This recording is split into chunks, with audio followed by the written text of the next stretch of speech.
शास्त्रों ने बताया। गुरु गोविंद दो खड़े काके लागो बलिहारी गुरु आपने गोविंद दियो बता।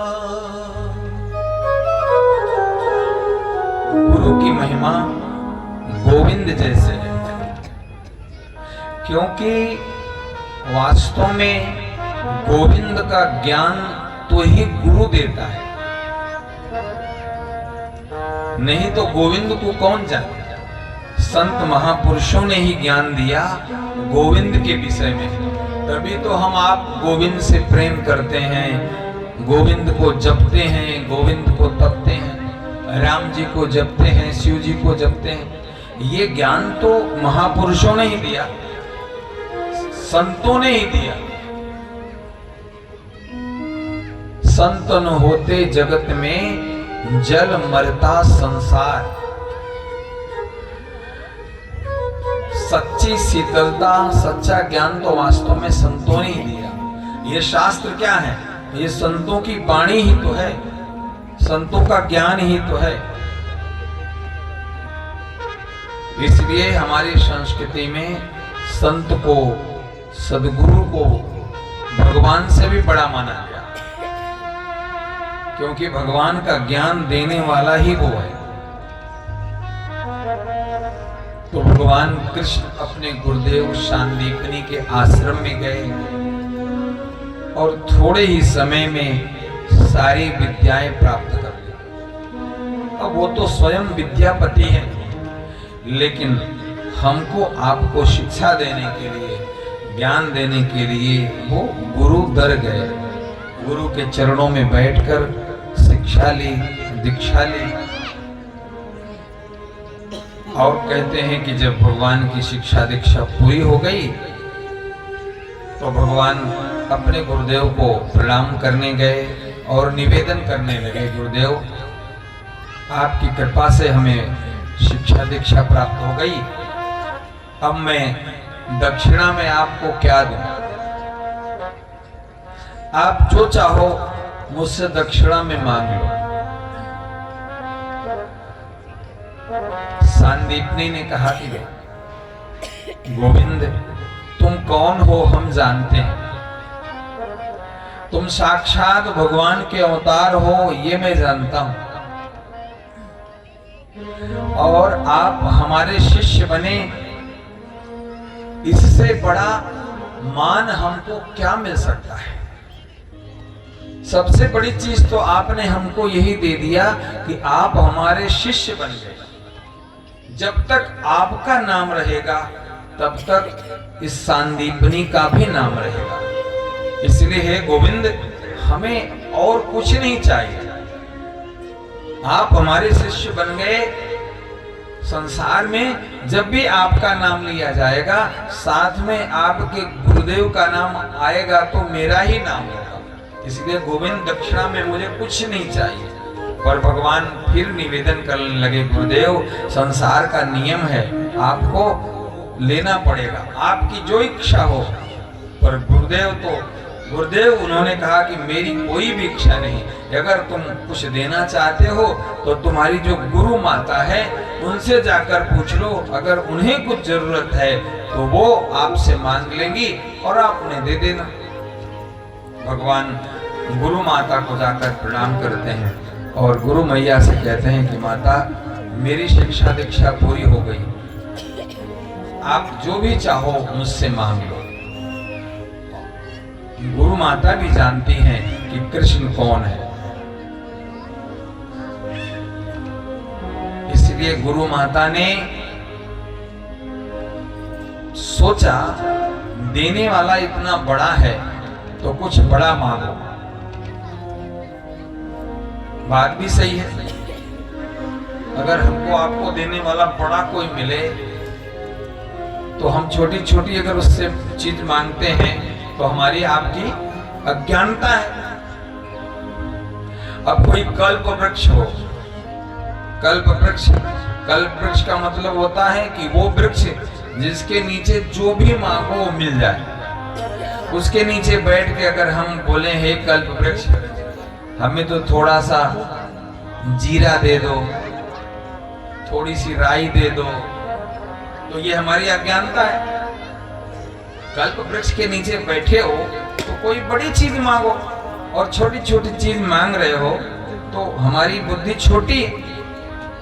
तो गुरु माता ने देखा कि देने वाला इतना बड़ा है, जो चाहूंगी मिल जाएगा।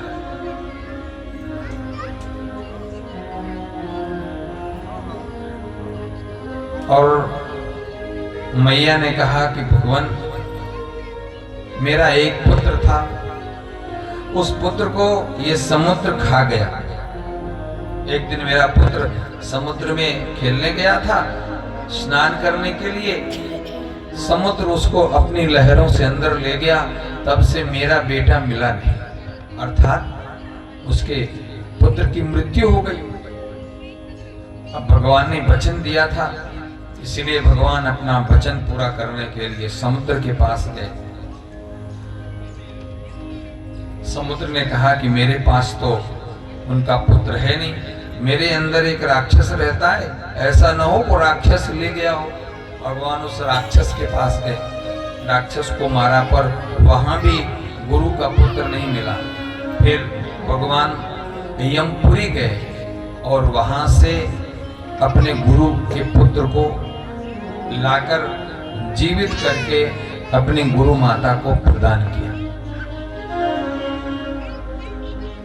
तो गुरु माता ने अपना कितना ज्ञान लगाया कि बड़े से बड़ा मांगो। ऐसे ही हम आप भी बड़े से बड़ा ही मांगे। हम आप मंदिर जाते हैं ना, तो मंदिर में कौन बैठा है, हम आप उसे भगवान ही मांगते हैं। तो उससे भी छोटा ना मांगे, जब भी मांगे खूब बड़ा मांगे। और हमारे शास्त्र तो ये भी कहते हैं, वहां जाके अगर कुछ ना मांगे तो इससे बड़ा तो कुछ हो ही नहीं सकता। क्योंकि जिसको आप भगवान मानते हो ना, वो अंतर्यामी है, हमारे आपके अंदर की भी जानता है कि आप क्या लेने आए हो। वो अंतर्यामी है, वो अंदर की भी जानता है। तो बिना मांगे तो कहते हैं ना मोती मिल जाता है, और मांग कर तो चूना भी नहीं मिलता। तो उसके सामने अगर हम निष्काम भाव से जाएं, भगवान मेरी कामना नहीं है, पर भी मेरे लिए जो अच्छा है दे देना, और नहीं दोगे तो हम तो आपसे मांगने नहीं आए। पर अगर मांगते भी हो तो भी कोई बुरा नहीं है, क्योंकि भगवान तो गीता में कहते हैं हमारे भक्त मांगने वाले भी हमारे ही भक्त हैं, हमारे भक्त से अलग नहीं है। चतुर्विधा भजन्ते माम जना सुकृतन अर्जुनो, अर्थो जिज्ञासुर अर्थार्थी ज्ञानी च भरतर सभा। तो हम आप भगवान से बड़ा मांगे। संत लोग विनोद में कथा सुनाते हैं कि एक बार पति पत्नी और छोटा सा बालक किसी अपने खेत में काम कर रहे थे। पति पत्नी ऐसे थे कि रोज लड़ाई झगड़ा करते। अब जिसके घर में रोज लड़ाई झगड़ा होगा तो ये नियम है कि उसके घर लक्ष्मी नहीं आएगी। इसलिए हम आप भी सावधान रहें कि पति या पत्नी रोज झगड़े नहीं। घर में अगर रोज झगड़ा हो रहा है तो समझ लो वहां अशांति ही आने वाली है, लक्ष्मी तो कभी नहीं आएगी। तो वो ऐसे ही पति पत्नी थे, रोज झगड़ लेते थे, इसलिए दरिद्र थे, खेती में कुछ कर रहे थे। अब कहते हैं भोले बाबा और मैया पार्वती वहां से निकल रहे थे, सो मैया की दृष्टि उन पर पड़ी। उन्हें लगा बड़े गरीब दिख रहे हैं, तो भगवान से बोली कि प्रभु इनको कुछ दे दो, ये भी संपन्न हो जाए। भगवान तो सब जानते थे, बोले देवी चलो ये तो मृत्यु लोक के लोग हैं, नहीं महाराज हमारी दृष्टि पड़ गई तो कुछ इनको दे दो। तो कहते हैं भगवान नीचे उतरे और सबसे बोले भैया आप चाहो तो हमसे एक एक वरदान मांग लो। अब लड़ाई झगड़ा करने वाले तो उनकी मति तो वैसे ही कुमति रहती है। और जो पत्नी थी, पत्नी से पहले बोले बेटी तू मांग ले।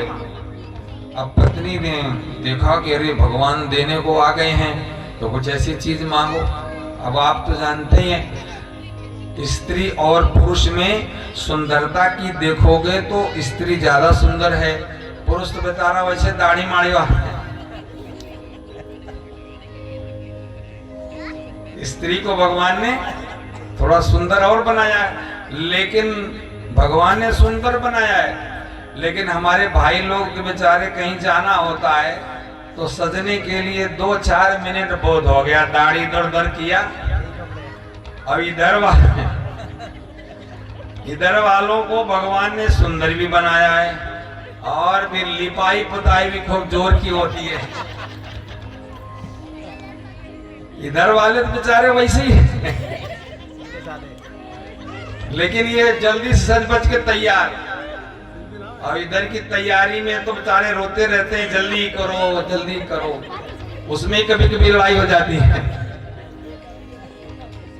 तो ऐसे ही वो स्त्री थी तो उसको जो है थोड़ा सुंदरता अच्छा लगा, सो उसने कहा कि महाराज आप प्रसन्न हो।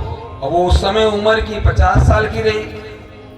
तो भगवान से बोली महाराज अगर प्रसन्न हो तो आप तो मुझे 18 साल की सुंदर सी बना दो। अब भगवान बोले ना, तो उन्होंने आगे पीछे देखा नहीं, बोला तथास्तु। अब 50 वाली 18 की हो गई और उसका पति 55 वाला बगल में खड़ा। अब समस्या आ गई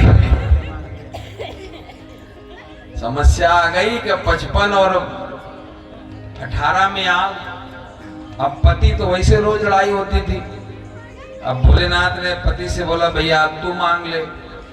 अरे भोलेनाथ ने जब उससे बोला तो अंदर तो नाराज था ही कि मैं 55 का और ये 18 की, पता नहीं साथ रहे कि न रहे, इसलिए बड़ा क्रोधित था। उसने तो फिर भगवान से मांगा महाराज हमें कुछ नहीं चाहिए, ये जो 18 वाली है ना इसको तुम बंदरिया बना दो, क्योंकि इसने बुढ़ापे में मेरा साथ छोड़ गई। पत्नी होती बुढ़ापे की, संसार में तो वो ठीक है, अंतिम तो पति पत्नी का सेवा तो बुढ़ापे की होती है। पत्नी पति का सहारा, पति पत्नी का सहारा, और ये बुढ़ापे में छोड़ गई। महाराज आप तो इसको बंदरिया बनाओ। भगवान भोलेनाथ से हाथ उठा दिया, सो बंदरिया लपलपाने लगी। वो बेचारी बंदरिया हो गई। अब वो छोटा सा एक उनका बच्चा था। भगवान ने कहा बेटा तू मांग ले। और वो बच्चा इन बाप मैया से ज्यादा समझदार था। बेटे ने कहा कि भगवान आप मेरे प्रसन्न हो तो जैसे था वैसे कर दो बस। सो भगवान ने कहा तथास्तु। तो वो जैसे थे वैसे ही। मतलब ये कि भगवान ने वरदान 3 दिए पर वो जैसे पहले थे वैसे रह गए। तो हम बड़े से मांगे तो कुछ अलग मांगे। जैसे एक अम्मा थी, रोज भगवान के मंदिर जाती, और अम्मा दोनों आंख से अंधी थी और बड़ी गरीब थी, रहने का झोपड़ी थी। और संयोग से जो उनका बेटा था उसके यहाँ कोई लाला लाली, उनको कोई नाती नहीं था। तो भगवान के मंदिर जाती। सो एक दिन भगवान भोलेनाथ प्रसन्न हुए और बोले मैया मांग लो, एक वरदान देंगे, जो मांगना मांग लो। तो अम्मा बड़ी बुद्धिमान थी। अम्मा ने क्या किया, अम्मा को कमी क्या थी, एक तो खुद अंधी थी और दूसरा घर में कोई संपत्ति नहीं थी और तीसरा उनके यहाँ कोई नाती नहीं था। तो अम्मा ने क्या विवेक से मांगा, अम्मा ने मांगा प्रभु आप प्रसन्न हो तो मुझे एक वरदान ये दे दो। बोले हाँ एक वरदान देंगे, जो आप मांगना मांग लो। तो अम्मा ने मांगा महाराज एक वरदान ये दो कि मैं अपने नाती को सोने चांदी के कटोरे में अपने आंख से दर्शन करूं, ये मुझे वरदान एक दे दो। तो भगवान ने तथास्तु कहा। एक वरदान में उनकी आंख भी आ गई। अब देखेंगी तभी जब आंख होगी। और सोना चांदी कटोरा तो उन्हीं के यहाँ होगा जिनके पास धन संपत्ति आ जाए। और नाती आ जाए ये तो बोल ही रही हैं। तो उन्होंने एक ही वरदान में 3 चीज मांगी। तो हम आप भी भगवान से बड़ा मांगे और न मांगे सब उस पर छोड़ दें, फिर तो उससे अच्छा कुछ हो ही नहीं सकता। तो भगवान ने अपने गुरु को, अपने गुरु माता को उनका पुत्र जीवित करके प्रदान किया है और भगवान फिर अपने गुरु आश्रम से मथुरा अपने राज्य लौटे हैं। एक दिन की बात है,